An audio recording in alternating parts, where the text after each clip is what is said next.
उसके बाद में अपनी ज़िंदगी के 22 साल ये सिर्फ पहाड़ काटने में लगा देते हैं। दोस्तों लगभग एक छेनी हथौड़ा से ये पूरा का पूरा पहाड़ काट देते हैं। आप सबका स्वागत है मेरा मूवी रिव्यू शो में। आज जिस मूवी की मैं बात करने वाला हूँ, जिस मूवी का मैं रिव्यू करने वाला हूँ, उस मूवी का नाम है मांझी द माउंटेन मैन।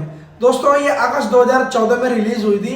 ये एक ऐसी रियल स्टोरी पे बेस्ड है। ये मूवी एक ऐसी कहानी पे बेस्ड है कि आपको यकीन ही नहीं होगा कि एक कॉमन मैन, एक नॉर्मल सा इंसान इतना बड़ा काम कर सकता है कि जो सोच से भी बहुत परे है। मतलब कि इस कहानी के अंदर, इस मूवी के अंदर एक ऐसे नॉर्मल से इंसान की कहानी दिखाई गई है जो कि अपनी बीवी के लिए एक पूरा का पूरा पहाड़ को बीचों बीच काट देता है। दोस्तों मैं बात कर रहा हूँ माउंटेन मैन मांझी, दशरथ मांझी की, जिनकी पूरी कहानी इस मूवी के अंदर दिखाई गई है। ये बिहार के एक छोटे से गांव जिसका नाम घेलुआ है, जो कि एक बिहार के छोटे से गांव है बिहार के अंदर, उसमें ये रहते थे। ये गांव एक पहाड़ के बीचों बीच ये गांव था, जहाँ पे इनको कहीं भी जाने के लिए, कोई चीज़ साधन लाने के लिए, खरीदने के लिए इनको कम से कम 40 से 50 किलोमीटर दूर घूम के जाना पड़ता था। इतना ऐसे बीचों बीच गांव था इनका पहाड़ों के।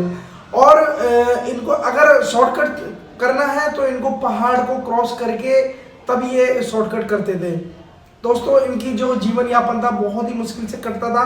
ये एक ऐसी नॉर्मल फैमिली से, एक ऐसी गरीब फैमिली से थे कि जिनका साधन, मतलब जिनका घर का जो खर्चा है ना, वो भी बहुत ना के बराबर पूरा हो पाता था। ये लोग एक ऐसी फैमिली से, एक ऐसे जो कास्ट है उससे बिलोंग करते थे कि जहाँ पे बहुत ज़्यादा अछूत वाली चीज़ें दिखाई गई है इस मूवी के अंदर। मतलब एक अपर कास्ट और एक लोअर कास्ट के बीच की जो दूरियां होती हैं वो भी इस मूवी के अंदर दिखाई गई है, और जो अपर कास्ट लोअर कास्ट के साथ जो करती है वो चीज़ भी इस मूवी के अंदर दिखाई गई है। दोस्तों इनकी कहानी इस तरीके से दिखाई गई है कि जो दशरथ मांझी होते हैं वो बचपन में अपने घर से भाग जाते हैं कहीं दूर देश में, मतलब दूर शहर में। उसके बाद जब ये बड़े हो जाते हैं, लगभग 20 से 22 साल के हो जाते हैं, तो ये घर गाँव लौट के आते हैं। लौट के आने के बाद इनको पता चलता है, इनकी शादी बचपन में ही हो गई थी, तो इनको पता चलता है कि मेरी एक बीवी भी है। तो ये उसके बाद उसको लेने जाते हैं गाँव में। तो इनके जो ससुर हैं वो इनको इनकी बीवी देने से मना कर देते हैं बिल्कुल, कि नहीं ये कमाता दमाता है नहीं, मेरी बेटी को भूखा मारेगा, मैं अपनी बेटी की शादी कहीं और करूँगा, इससे शादी तुड़वा दूँ। उसके बाद ये उसको वहाँ से लेके भाग जाते हैं और उसके बाद में अपने घर ले आते हैं।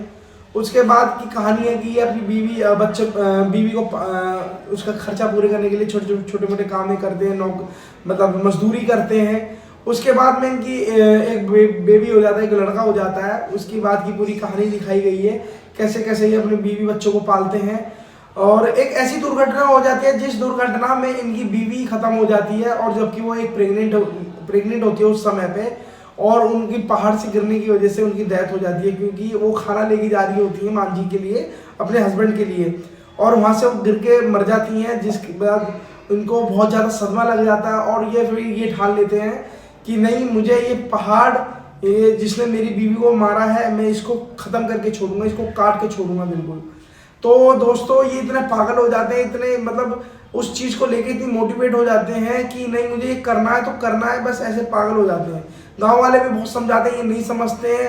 उसके बाद में अपनी ज़िंदगी के 22 साल ये सिर्फ पहाड़ काटने में लगा देते हैं। दोस्तों लगभग एक छेनी हथौड़ा से ये पूरा का पूरा पहाड़ काट देते हैं। दोस्तों इस तरीके से मतलब एक अनएक्सपेक्टेबल चीज़ें कर देते हैं ये, जो कि एक नॉर्मल इंसान की सोच से भी बहुत परे है। बहुत सारी कठिनाइयों का सामना इनको झेलना पड़ता है। इस मूवी के अंदर दिखाया गया कुछ समय में, मतलब कुछ चीज़ें ऐसी दिखाई गई हैं कि गांव के अंदर सूखा पड़ जाता है, जहाँ पे दूर दूर तक मतलब इनकी जो खेती होती है बिल्कुल बंजर हो जाती है, पानी का कोई नामो निशान नहीं होता है। ऐसे समय पे भी ये अपने गाँव छोड़ने जाते हैं, जबकि गाँव वाले सब लोग गाँव छोड़ के चले जाते हैं। उस वक्त पे भी ये वहीं पे रुके रहते हैं कि नहीं मुझे ये पहाड़ काटना है हर हालत में। दोस्तों अपनी बीवी के लिए इतना ज़्यादा प्यार दिखाया गया है इस मूवी के अंदर। बीच बीच में फ्लैशबैक भी दिखाया जाता रहता है इनका, अपनी बीवी से इनका जो बाउंडिंग थी और इनका प्यार था वो इस मूवी के अंदर दिखाया जाता रहता है फ्लैशबैक में। दोस्तों ओवरऑल देखा जाए तो मूवी बहुत ज़्यादा मोटिवेशनल है और बहुत ही ज़्यादा अच्छी मूवी है। ये एक दशरथ मांझी के ऊपर पूरी कहानी है, जो कि रियल में एग्जिस्ट करते थे। इनकी डेथ लगभग 2005 के आसपास में इनकी डेथ हुई थी, और इनके पूरी कहानी है, पूरी एक रियल स्टोरी है ये, उसी के ऊपर ये पूरी मूवी बनाई गई है। ओवरऑल ये मूवी अच्छी है, देखने लायक है। और इस मूवी में अगर मैं IMDb रेटिंग की बात करूँ तो लगभग 8.0 आउट ऑफ 10 इस मूवी की IMDb रेटिंग है। लगभग 2 घंटे के आसपास की ये मूवी है, मगर ऐसी मूवी है कि आपको मतलब मूवी देख के दिल खुश हो जाएगा, ऐसी मूवी है।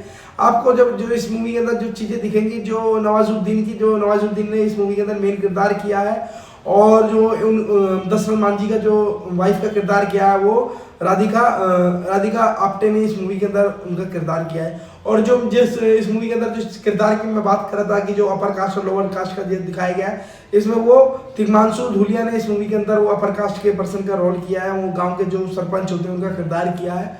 और भी कई सारे कैरेक्टर हैं इस मूवी के अंदर, जो कि छोटी छोटी चीज़ के लिए दिखाए गए हैं।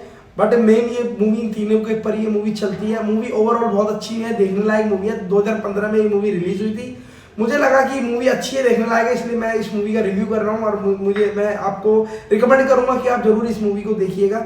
आपको नेटफ्लिक्स पे हिंदी में देखने के लिए मिल जाएगी, यूट्यूब पे भी आपको हिंदी में देखने के लिए मिल जाएगी ईजिली। आप इसे फ्री में देख सकते हैं यूट्यूब पे। तब तक के लिए बने रहिएगा। नेक्स्ट वीडियो आप किस पर चाहते हो प्लीज़ कमेंट करके बताइएगा, और सपोर्ट करने के लिए मेरे यूट्यूब चैनल को सब्सक्राइब करिएगा। Thank you.